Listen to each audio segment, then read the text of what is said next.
वयाची तिशी एक असा टप्पा जिथे आपण करिअर, कुटुंब आणि जबाबदाऱ्यांच्या शिखरावर असतो. पण या धावपळीत आपण एक गोष्ट विसरतोय का? ती म्हणजे स्वतःचं शरीर.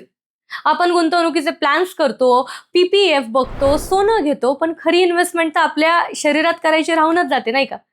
30 नंतर तुमचं शरीर तुमच्याशी काहीतरी बोलू लागतंय. तुम्ही ते खरंच ऐकताय का? 30 वयानंतर महिलांच्या शरीरात हार्मोनल बदल व्हायला सुरुवात होते. सर्वात महत्त्वाचा बदल म्हणजे कॅल्शियमची घटती पातळी. वयाच्या 30 पर्यंत आपली हाडं जितकी मजबूत व्हायची असतात ती होतात. पण त्यानंतर हाडांची जी घनता आहे म्हणजे बोन डेन्सिटी आहे ती हळूहळू कमी होऊ लागते. सांधेदुखी, कंबरदुखी किंवा सतत जाणवणारा थकवा ही केवळ कामाची लक्षणं नाहीयेत, तर ते शरीरानं दिलेले धोक्याचे इशारे आहेत.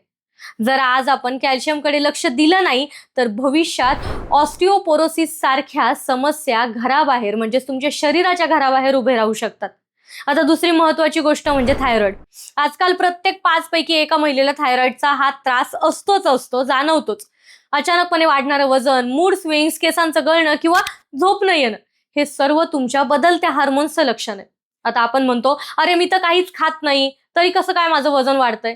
याचं उत्तर तुमच्या मंदावलेल्या मेटाबॉलिझममध्ये आणि तुमच्या थायरॉइडच्या असंतुलनामध्ये दडलेलं आहे. आता मग करायचं काय या सगळ्यावर? तर घाबरून जाण्यापेक्षा सावध होणं जास्त गरजेचं आहे.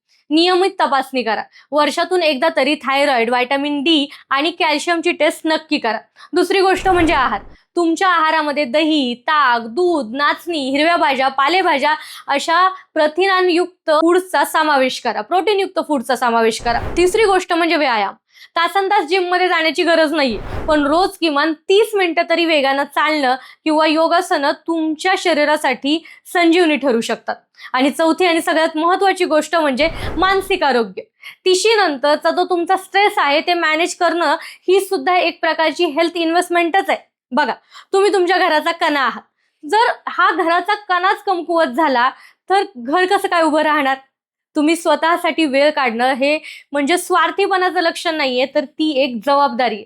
तुमचं मूल, तुमचं काम, तुमचं घर यांना तुमची गरज आहे, पण त्याहीपेक्षा तुम्हाला तुमची साथ हवी आहे. यामुळं आजच स्वतःला एक वचन द्या, आधी माझं आरोग्य आणि मग बाकी सगळं. हा व्हिडिओ आपल्या घरातील प्रत्येक स्त्रीपर्यंत, मैत्रिणीपर्यंत पोहोचवा, जेणेकरून आरोग्याची ही गुंतवणूक त्यांनी आजच सुरू केली पाहिजे. आणि अशाच नवनवीन माहितीसाठी आय लव्ह नगरला फॉलो करायला विसरू नका.